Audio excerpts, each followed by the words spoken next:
Okay, welcome to my slightly amended talk. I had my own continuous integration system over here, checking my spelling when I changed the title. It was a bit slow, but thanks very much. I've changed the title slightly, mostly because I kind of had the idea. I've experimented with this idea a little bit since the call for proposals, so I've changed it a little bit, but it is still about automating things, maybe a little less about testing, but most definitely about automating, or making things simpler.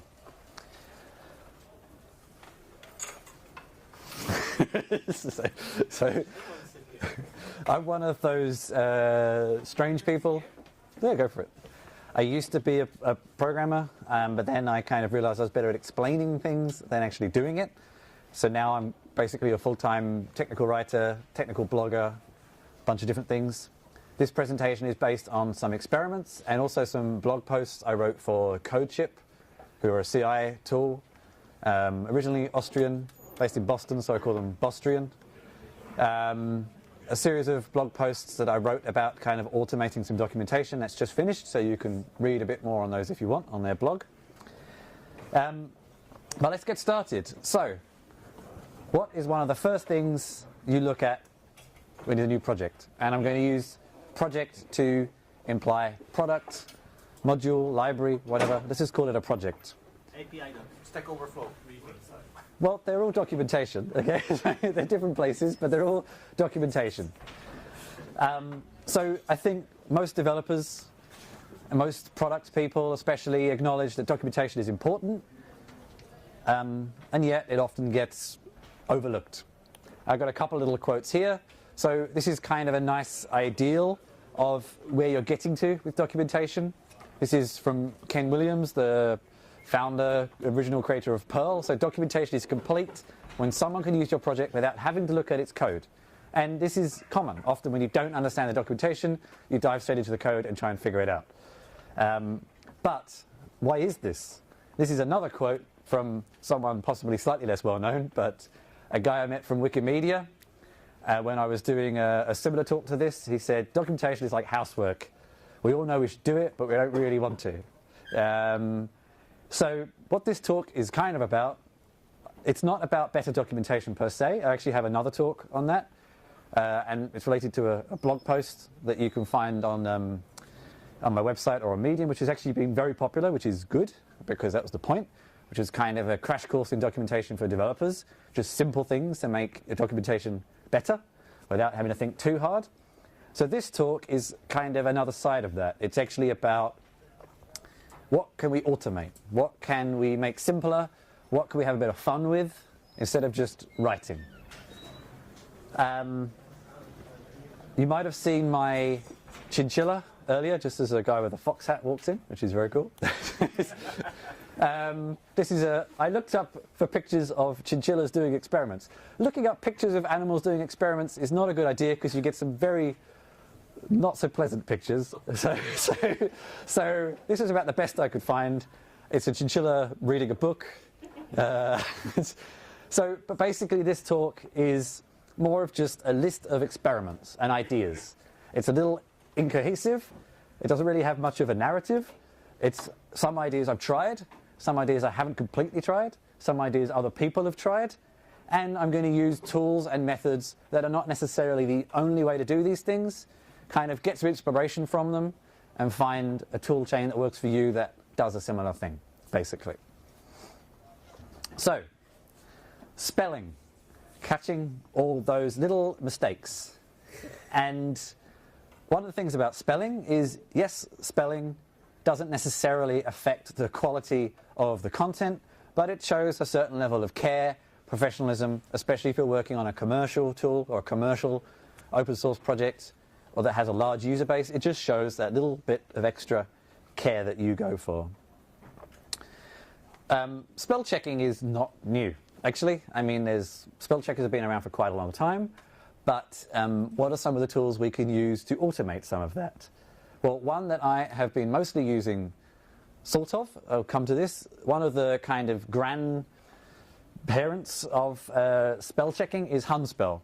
It's used in LibreOffice, OpenOffice, lots of Mozilla products. It's even used in Chrome. It's also used in macOS. It's used in Oh, what else I got? I've got a long list here. InDesign, apparently. I don't know if that includes other Adobe products or just InDesign. Opera, and a whole bunch of other applications. So the cool thing with this is you can keep consistent dictionaries as well. If you, especially in technical documentation, we have a lot of buzzwords, a lot of words that are incorrect but are actually correct. So we don't want to flag those as spelling errors. And the advantage of using something standard like Hunspell is not only can we put it in build systems or in text editors, we can actually give it to people who use OpenOffice, not Office, unfortunately, but OpenOffice and other tools as well. So they also have access to the same list of custom words. So all our documentation can be consistent. So if you want to use Hunspell directly, it's in most Linux package managers. It's also in Homebrew. Windows, you can get it in Cygwin, but it's not so easy, as is usual with Windows. And then basically this is a sort of the command. I'm actually just going to run this, and then I'm going to kind of talk through what it is and what happens. And I'm going to keep switching backwards and forwards to demos, so I do apologize. But so Aspell and Hunspell are kind of loosely based on similar things. The main reason I stick with Hunspell is just some of the tooling that uses it, which I'll come to in a minute. There's just more of it. That's basically it. Okay. So this is that command. The blue gets a little bit unseen. This will probably do quite a lot. So this has been running it locally. Of course, if you were going to do something like this in on a CI, you would probably want to tidy this up a bit. I'm doing all the node modules as well. That's probably not a good idea. Let's go to something more a little smaller selection. There we go. Okay. So there's a lot of noise here. And I've intentionally done this example to kind of demonstrate some problems we have here first and foremost. But let's look at this command first. So this is just checking recursive markdown files, setting the default system dictionary, which in this case is US English. And I've forgotten what the H is.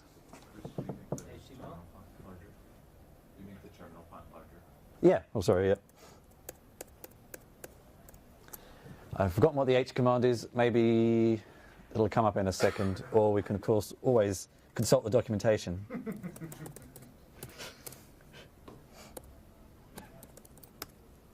What is H?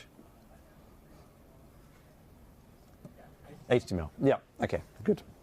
But we still got here a lot of things that were not quite right.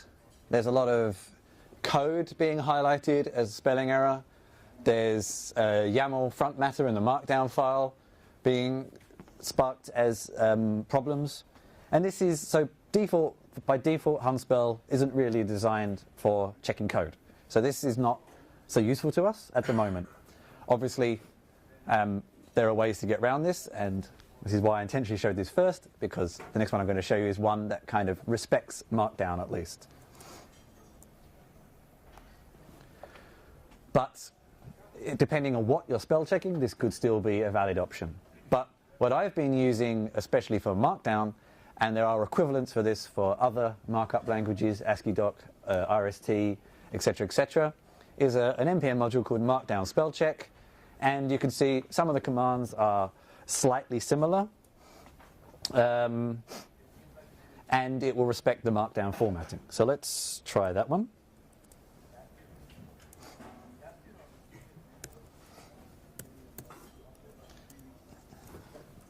And that, for some reason, is not working.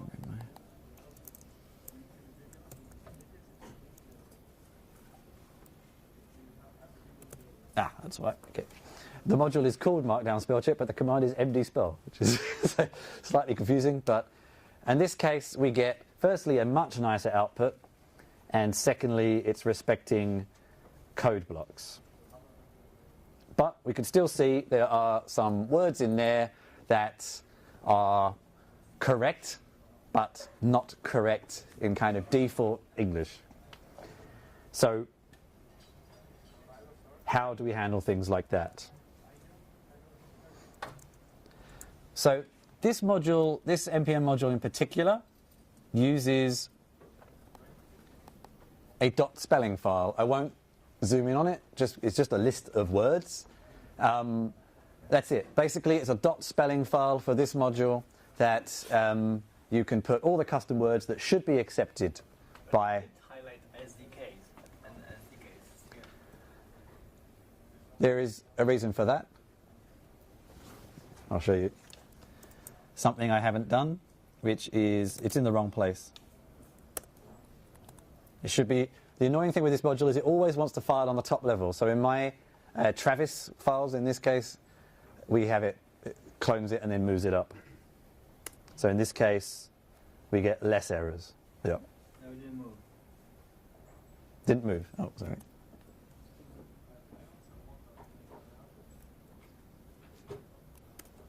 Okay, never mind. Oh, I'm in the wrong folder. That's it. Yeah.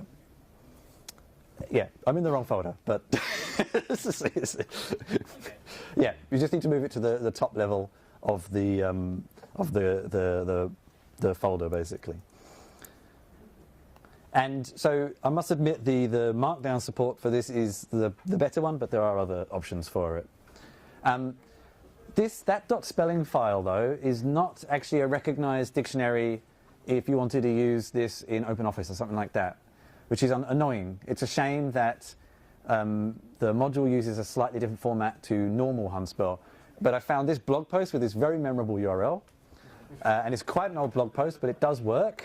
That shows you how to convert the .spelling file to the AFC and .dic files that OpenOffice and et cetera, expects. So you can put that into your build system too. It's just bash commands, and you can have kind of everything available for people to use as you add new words. The other advantage is Hunspell is pretty well integrated with lots of code editors. So I use Atom a lot personally. There's a module for it. A lot of the other text editors have it by default, again, and it's available as a module for most others. So again, you get that nice consistent experience of the same custom words, the same flow everywhere you use it. Okay, spelling. Oh, actually, I think you could get an idea of how the command looks. I won't bother showing you Travis out, but I think you get the idea. So the negative with some of these, and it's not so much with this one, but it is with the other one, is deciding whether spelling errors should break a build or not, especially because you have a lot of custom words. So firstly, just deciding whether it should lead to a successful build or not. And secondly, if you don't want it to break a build, you need to make sure it returns an exit 0, otherwise it will break the build. So I have a lot of overrides. I use the kind of spelling checks as a guide for now whilst I'm tuning them, and I just force them to succeed, and then I just go and read them later. Otherwise, it depends how important it is to you, but that's just one note. So, writing better. This isn't just grammar. This is kind of advice on writing better too. And actually, there's a lot of commercial tools for this as well. Grammarly is probably one of the most popular ones. And unfortunately, they don't have any kind of API or any sort of CI tool. It's just a desktop application or a website that you just paste your text into. But also the kind of open source equivalents are things like Alex and some other modules that do similar things. But unfortunately, I have found that Grammarly often has better suggestions, which is unfortunate. But a lot of these modules, again, are repositories, so we could make suggestions. I mean, it starts to get who knows best when you come to something like language is a bit of a woolly area. But anyway, so again, I like to use this particular module called Write Good, which is great name. It combines a couple of the different tools. So for example, trying to reduce extraneous words you don't need, removing potentially insensitive words. Some of the tests can be quite interesting. It seems to highlight every country as a potentially offensive word, which I find interesting. In the US? Sorry? Even the US. Every country is highlighted as potentially profane, which I don't quite get, but Find the exception, and then we'll know why. maybe like Switzerland or so. I don't know. But you can see here, so again, it's an NPM module, works in a similar way, and you can, by default, it will run all tests, or you can run particular tests, or you can run all tests ignoring particular tests, basically. So again, I will show a quick example of this.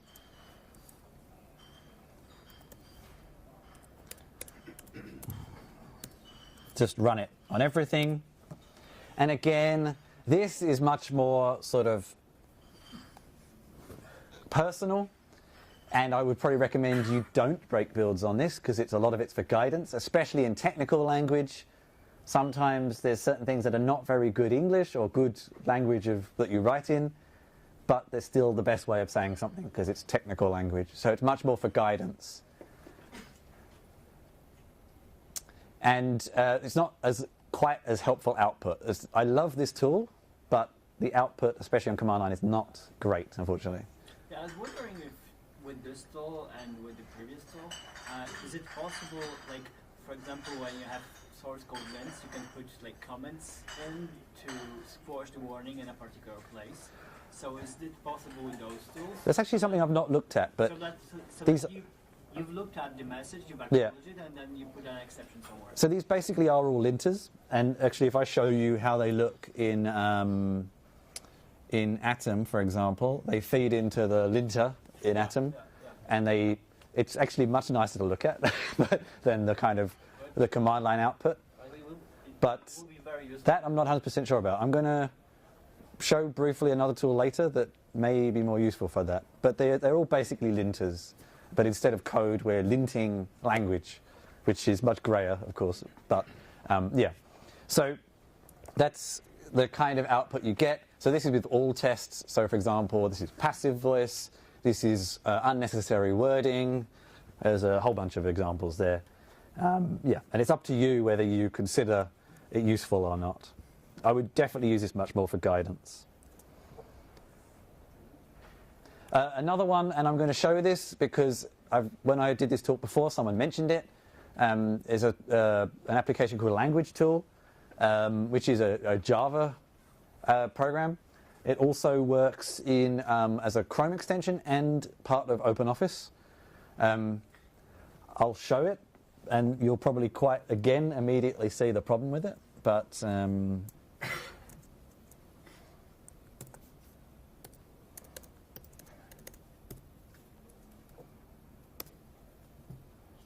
a little slow.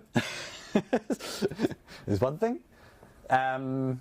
It gives some nice guidance, but again, the problem with it is for plain text, so it doesn't recognize code. So that's a fairly big issue for technical documentation, but for other documentation it may be okay. But it gives some kind of better guidance instead of just sort of dumping a bunch of problems at you. So.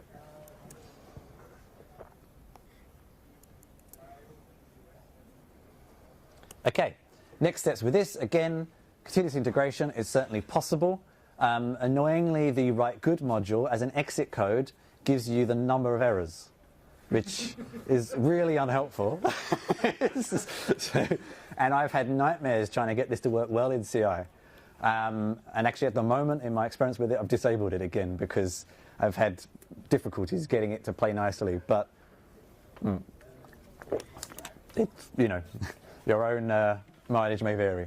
And again, as we just saw when I showed you quickly in Atom and other text editors, it's available as a linter kind of input, and it's probably much more useful actually in your live writing as opposed to on build tools. Okay, next, screenshots. This is a cool one. So if you have an application that has a graphical interface, screenshots are extremely helpful in helping people understand particular interface elements and what something means. But they are extremely time consuming to make and keep up to date. If you change a CSS style in your application, then in theory, all the screenshots need to be recreated. So doing that manually is time consuming and very easily becomes out of date. So can we automate it? Of course we can, otherwise I wouldn't be talking about it. And this is, so I've borrowed this very heavily from the Plone community. The Plone community and the Python community in general actually does really cool work on automating documentation, and a lot of the tools are often Python tools as well. So they are like years ahead of everybody else, which is unfortunate if you don't do Python, because you just kind of are envious of some of the stuff they have. But a lot of these examples I've pulled a little bit out of the Plone documentation, and you can go into their GitHub repository and find how they've done it themselves, because it's really, really cool, some of the stuff they've done. But in this particular case, I'm using kind of tooling from that you're probably using for other reasons and just sort of combining it. So firstly, this is basically using Selenium, the WebDriver that lets you kind of mock up web pages. So yes, in this case, this is mostly for web applications, but there will be equivalents for other types of application. And then I'm using the robot framework to define tests. But in my particular case, I'm not testing. But of course, the great thing here is you can combine this with your tests, with your QA people or yourself, and kind of combine the tooling. So at the moment, the examples I'm going to show you, kind of, the screenshots are getting generated, but they don't automatically end up in the documentation. You just maintain a kind of file naming standard that when the screenshot gets updated, the documentation is updated. In the Plone documentation, they actually have this running inside the documentation, which is the really cool thing, but it only works in Python. So that's not so useful if anything else. But so firstly, you need a web browser. On CI, this is probably going to be Phantom.js, but if you're doing it on your machine, you can use Firefox and other browsers too.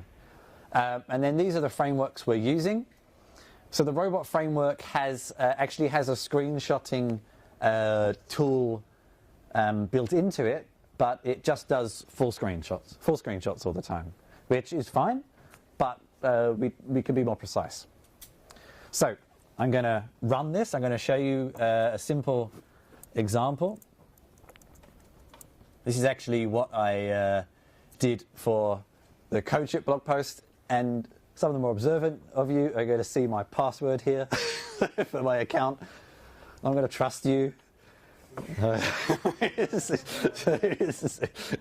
free to trust us, but change it up. Actually, that's a very good point. I can just... here we go.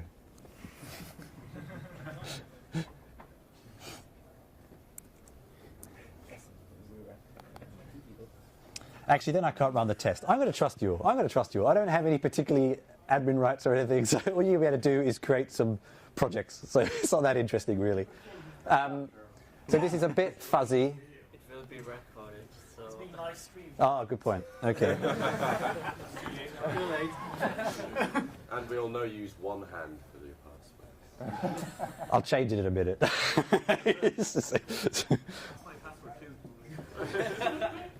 Maybe I just won't go back into the other file. Okay, but this is a series of tests. I'll run it first. So I do have it open here.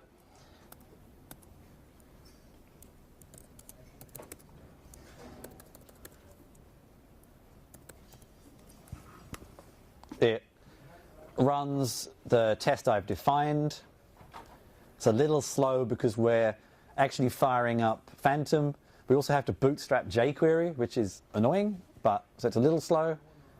And this is also going to a live website to do the test, so we're relying on internet as well, but it was just a nice example for the article. Thankfully, I got a pass. And if we have a look inside that folder, you'll see we have an image there. I'll actually show you because I have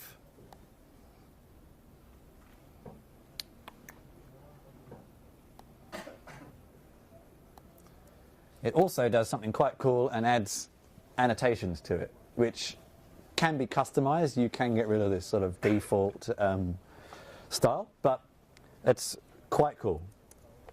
Annotations as in alt and titles? What So- kind of annotation? So notes. So click here login field, actual like instructional information. Yeah.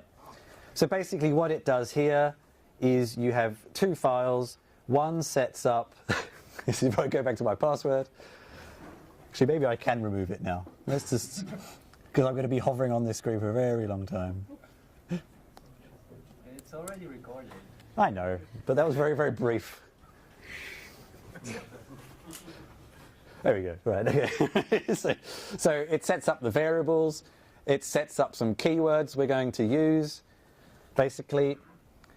And then this is the actual test. And the magic that we're interested in particular is this.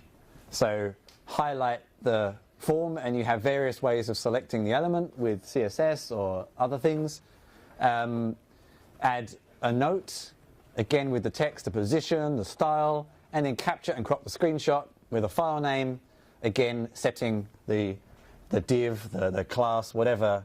Oh, my password's there as well. Let's just give up on this idea. I'm too trusting.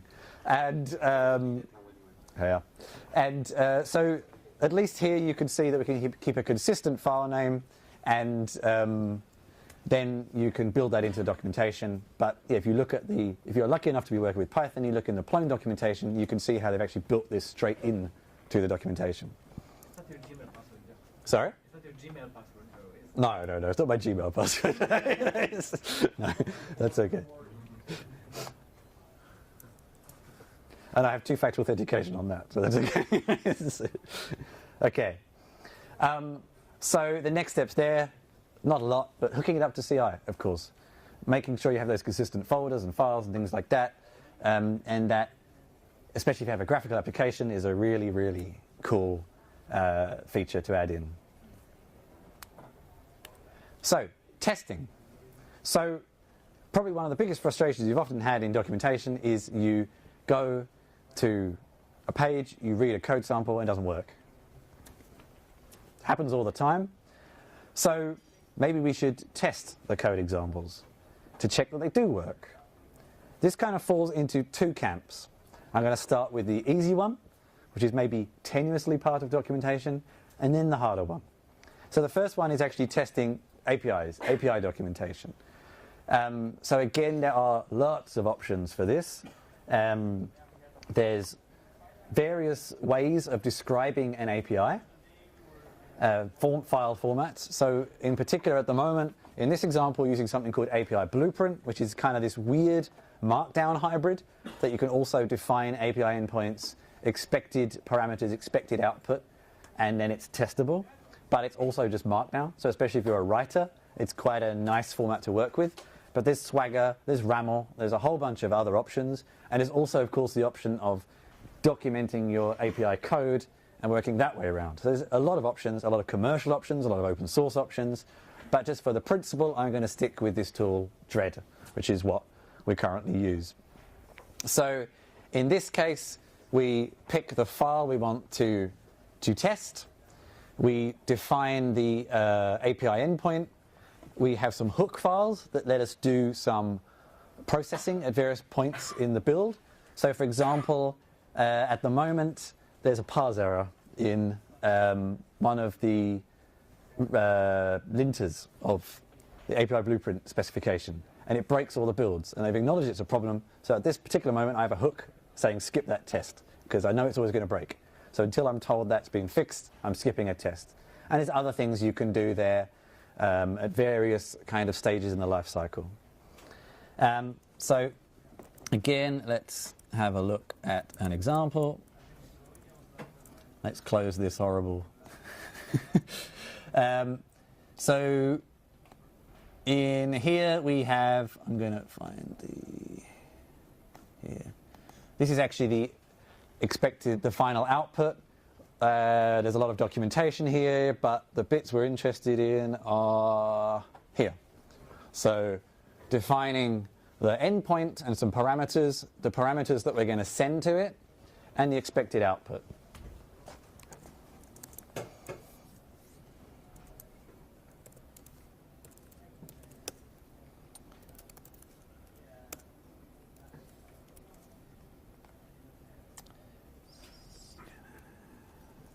I've changed the structure a little bit since I prepared this, so I just need to double check it's still exactly where I expect it to be. What is apiary? Does it?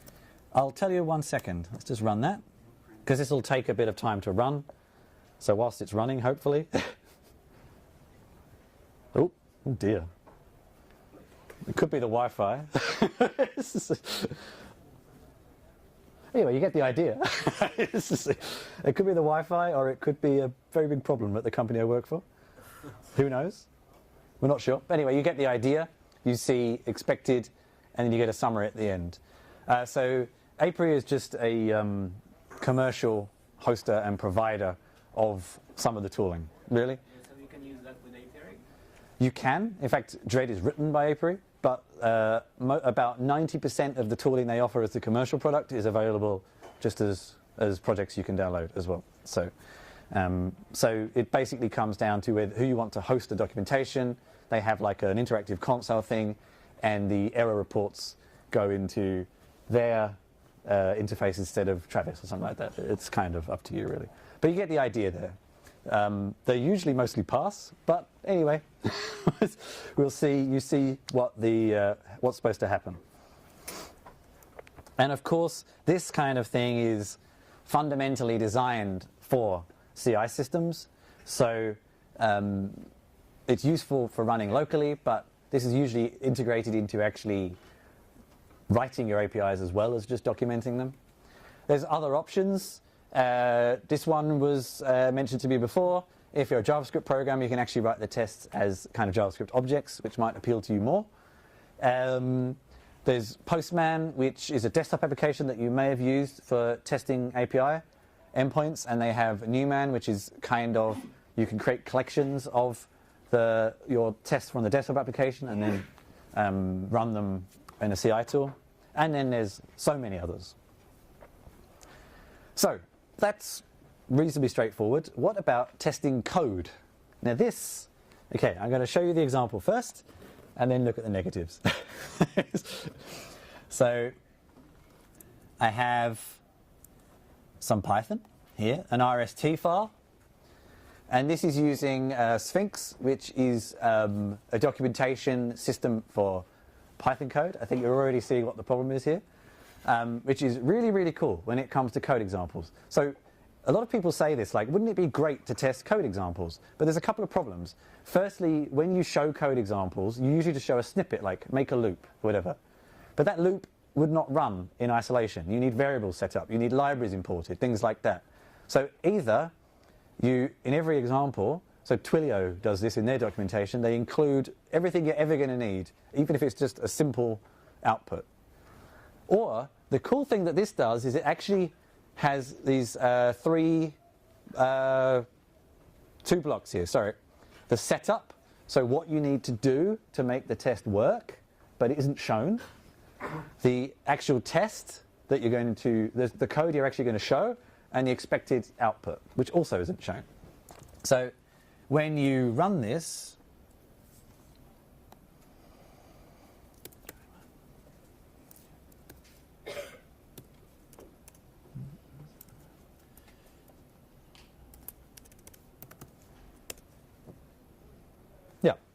it tests the code example. It wasn't very complicated, but it shows you what got tested.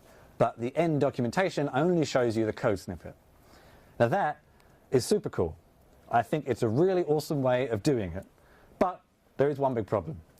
It's only for Python. So I did tell you they have some of the coolest tools, and that is one of the coolest, and it's only for Python, and only in RST. So if you're not using those two, you're a bit stuck. I haven't yet found any solutions to this. The ones that have been suggested are things like keeping your code examples externally and bringing them into the documentation so they can be tested independently, or using some kind of regex to parse the examples, output those to a file, run them, etc., etc. Not ideal, but there's some ideas. Depends how important it is to you. And if anyone has a solution that I haven't found, I'd love to hear it later, because it's something that would be really good. Sorry? Just write some Perl. Just write some Perl. Yeah. Okay. Now I think I have a couple of minutes, so I do have a little bit of time for my bonus material, which is going to be very, very quick. things like generating multiple formats for EPUBs, for PDFs, for all sorts of things. Pandoc is my tool of choice. I love Pandoc. It basically lets you input a bunch of different formats, output a bunch of different formats. It's very flexible. The documentation, unsurprisingly, is good.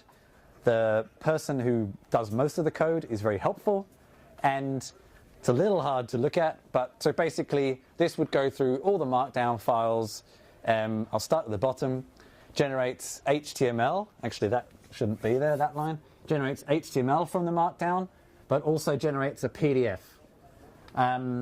Generating PDFs from markdown with Pandoc requires delving into the wonderful world of LaTeX, but, if you don't want to do anything complicated, you can just go with the default templates for that. But LaTeX is kind of fun in itself. It's like CSS for print, sort of, but much more complicated. But this is a really cool way of generating manuals out of HTML documentation, things like that. And there are even services that will make this a bit easier as well. But it's a very, very cool tool. Editor snippets. So this, I don't know if you can see this little video, but it's things like having language shortcuts or custom shortcuts. So I have a tool I use here called Hercule, which lets me create special markdown links, and I have a snippet set up, or I have an introduction that we put on all our GitHub repositories. Instead of me typing it each time, I have a snippet set up that I just have to type a couple of letters for, and then I have the boilerplate text ready to go. And Hercule, if you're doing Markdown, is what's called transclusion. So you can actually have reusable bits of Markdown that you can then bring in to other places and link them together and then render them together. So if you want to kind of have repeated text that you don't have to literally write every time, there's kind of two little ways depending at what stage in the process you are to make that a bit quicker and easier. And again, most text editors, I'm sure I've forgotten some, I tried to include all the main ones, have snippet support either built in or as a package. Finally, sed. This is a placeholder thing. So this is something I've been using recently. So in the documentation I have lots of placeholders for examples. So we have a product that has, you need access tokens, you need space IDs, you need a bunch of different things. And if we feel like we want to change the example at some point, I could do a big search and replace, or we just have all the replacements defined in a bash script, and then we just have to change them in one place, and when the documentation is built, then it replaces them all. I might come back. I just wanted to share a tip that what we do is, for example, when we show examples in bash, we set all those as variables at the beginning of example. Yeah. And then you can just It's another way to do it. I went down this path for some reason, and it works for me. And that's a really nice way of just having examples that you can swap out within one place. Again, reducing the amount of extra work you need to do. So, if you're interested in knowing more, this is actually, again, a memorable link to the sort of writing better documentation blog post. Koala is a really cool tool. I saw someone with one of their t-shirts on earlier. They're mostly around Hamburg, but it's been doing the rounds. And it's basically, so a lot of these were what's called linters, and Koala is it's a tool that lets you combine multiple linters into what they call koala bears. I'm half Australian, so it makes me laugh. But yeah, it's not quite there, but they have some really nice ideas. And it's Python, of course, but you can actually wrap the Python around other languages, which is also cool. Test the Docs is a little project that myself and, again, some of the people who use some of the Plone documentation are kind of working on alongside Write the Docs, which is a sort of writers community about testing docs. Not much there right now, but that will happen. And if you're interested in just chatting about these sorts of things, then the Write the Docs community has a Slack channel. I think we still have IRC as well. And why even bother with all this in the first place? My golden words are that documentation isn't just for developers, so let's make it as usable and nice as possible for everyone to understand and appreciate.